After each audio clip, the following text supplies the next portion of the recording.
Hello everyone. I wanted to come on and give you a quick update of what's been going on with me. I have a couple of my notes because I don't want to forget what I want to say, because of course that's what's been happening lately.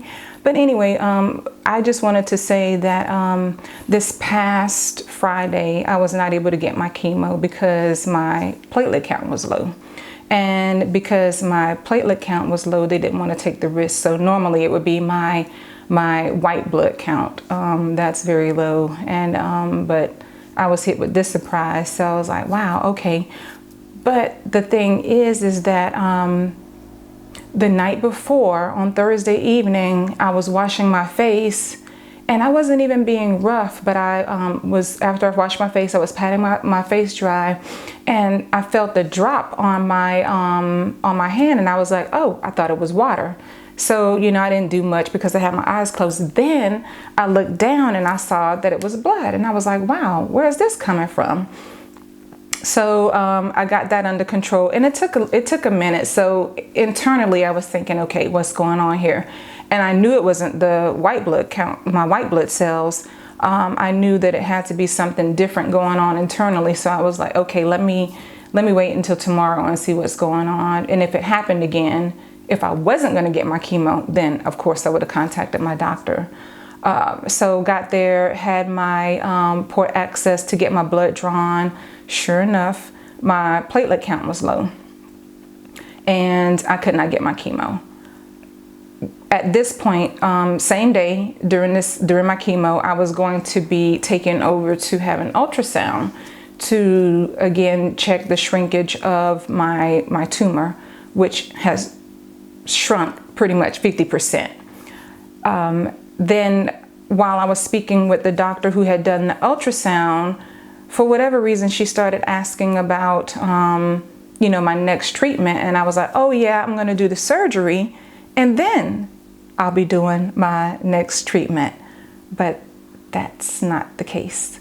So what's going to happen is, and this was all a little of something that might have been lost in translation with the language barriers and me not understanding, or them explaining a little bit to me, and or them giving me something that I didn't understand. So, and in writing that down, I think maybe I understood or wrote it down in error that I would have my current chemos now, which are my paclitaxel and my carboplatin. So that's what I'm receiving now.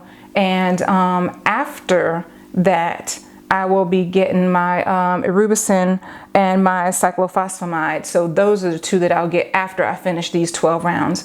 This past Friday, I was supposed to be on number 11 and then 12. However, I should have been finishing up 2 weeks ago because I did not get chemo twice in the past due to my low white blood counts. So after I finish up number 12 here, then I will move on to the next round of chemo for me. With that being said, I'll talk to my doctor this Friday to find out what's the next steps and how we're going to do that, and then it will be surgery. So in the meantime, during all of this, what happened is I assumed too that the surgery was going to be next month, because I had my doctor write a letter for me for the Polizide to get my family over, and I had been, getting everything together. He wrote the letter, and I was already working on my letter too to get approval for them to fly over. Well, again, that's where the confirmation came in for me, because they wrote 10 October, on or around 10 October, that I would be having my surgery. And so when I went back to them after going to the had my ultrasound done with my doctor over at the gynecology clinic here, she was like, no, we don't have you on the schedule. And I was like, okay. So we talked about that, and she pretty much explained what I confirmed in my mind a while ago about having one chemo, then surgery, then another chemo. That it doesn't work that way. So went over, confirmed over with my oncology clinic and doctor, and they were like, no, that's correct. You will not be getting surgery. That was a typo on the letter, and we all cleared everything up, but everything happens for a reason. So, was I disappointed? Yes. But at the same time, coming home, thinking on everything and just saying, you know what, I just leave that all, into God's hands, and they know what they're doing, of course. And whether I wanted to have surgery or then do chemo, it doesn't work that way. So again, it's just going to be a journey. It's going to be a longer time. So the planning for my family to come over, not happening right now, I don't think, but maybe when I rethink things a little bit, I might see about them coming over when I do take the next session of my chemo with the Arubicin and the cyclophosphamide, because with that being said, those treatments are going to be done every 4 weeks, and I don't know how those will affect me.